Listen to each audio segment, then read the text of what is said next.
what do we do now? We now go and say, okay, for the 25 cubic centimeters of sodium hydroxide, I know that that is now, how much again? How much have I used? Oh, I've used 1,6 moles of hydrochloric acid. This means this must be 1,6 of that.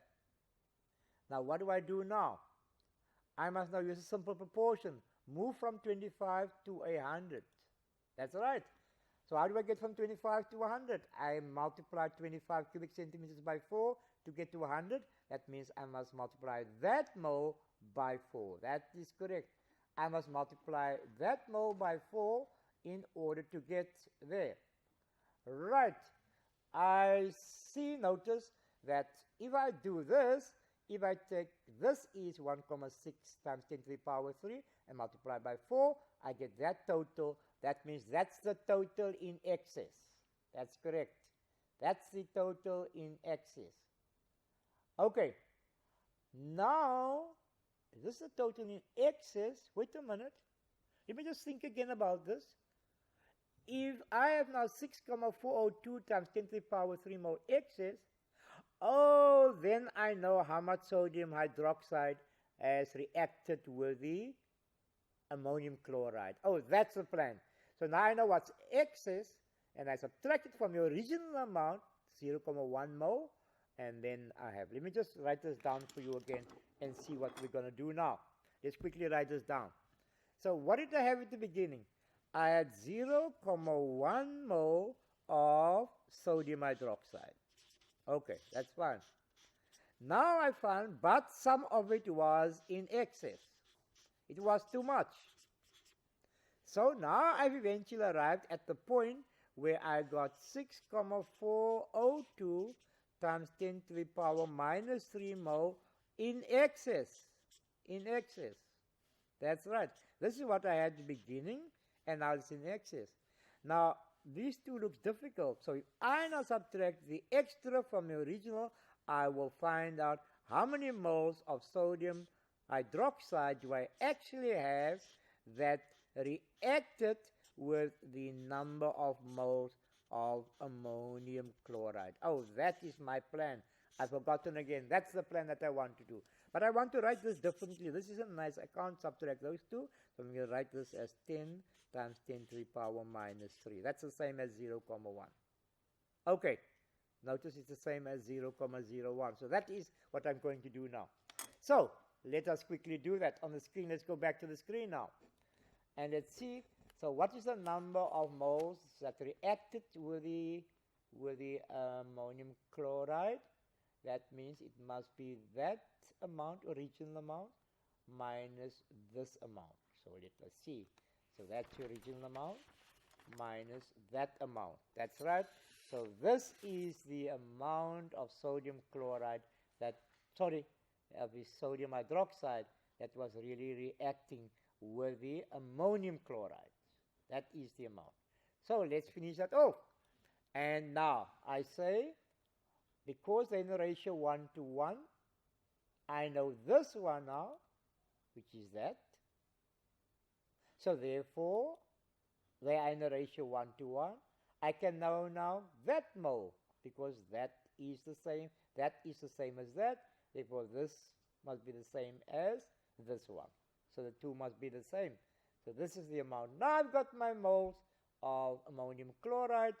No more problem. So how do we write this kind of idea?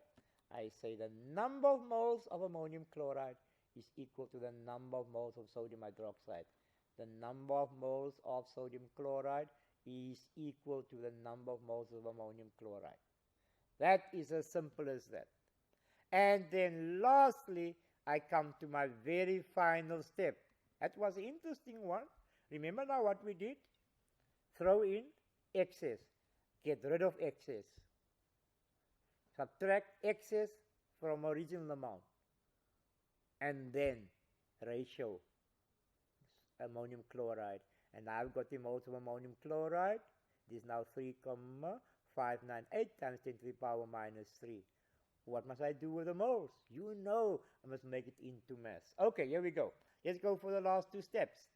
Then I go and make this into moles. I use that formula. I use, say, the mass of ammonium chloride is that. I simply multiply the moles I've just calculated by 53,5. Where do I get that from? That's the molar mass. How do I get molar mass again? Ammonium chloride, and I get that. And once I do that, I get my answer. The mass is 0,192 grams of ammonium chloride. My word. But that doesn't look right to me. Why not? Oh, because this is only 92%. That they told me right at the beginning. This is what they told me. A certain fertilizer consists of 92%. So this mass only really represents 92%.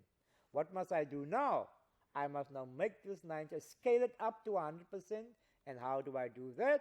I simply take 100% over the 92 multiplied by that mass. And there I have my amount of ammonium chloride. I eventually have my mass of ammonium chloride. You got that? So what I did was I worked until I got my grams of ammonium chloride, and then I realized that ammonium chloride is only 92%. Now the question is, did I answer the question? Let me just see what the question was. Let's go back to the screen. They say you must calculate the mass X in grams of the fertilizer, and yes. They told me it was 92%, and I scaled the 92% up by putting 100% over 92%, and then I got to 0.21 grams of ammonium chloride. So I have actually answered the question, and I'm very glad. But I must also add that this is not a very easy sum. But let me summarize and tell you what we've done so far. Number one, look at my screen. I must always have a plan. And in this case, our plan was always to reach and find the pure mass divided by the total mass that reacted and multiply that by 100 over 1. My next step was always I must use a standard solution which they gave me the data of. They will always give me the concentration and the volume. I must find the moles of the new chemical. That's right. Then I need to find out if I have the number of moles of the new chemical. I must use the ratio here. Nitric acid was a new chemical, and I use the ratio 1 to 1. So whatever moles I got there for a nitric acid, I can now use for sodium hydroxide. And now once I've got moles, that's not the problem. I just simply use proportion. I used a little bit of the sodium hydroxide. I multiply by 4 to get the total amount of sodium hydroxide. Then what do I do now? Then once I've got the moles of sodium hydroxide, I find the molar mass of that, and then I will be able to calculate M. So that is known, and that is known for my periodic table. And lastly, what do I do now? I simply take this new mass and put it over the given mass. The new one I've calculated over the given one multiplied by 100%. So, what is there left for me to say, grade 12s? This was an interesting but fascinating piece of work which you must really try to master. You've got just less than 6 weeks to go. Look at my last slide. I wish you the best of luck in your final examinations, and may you reach your goals step by step every day for the last month, as long as you persevere. Best of luck to all of you, and see you passing at the end of the year. Goodbye.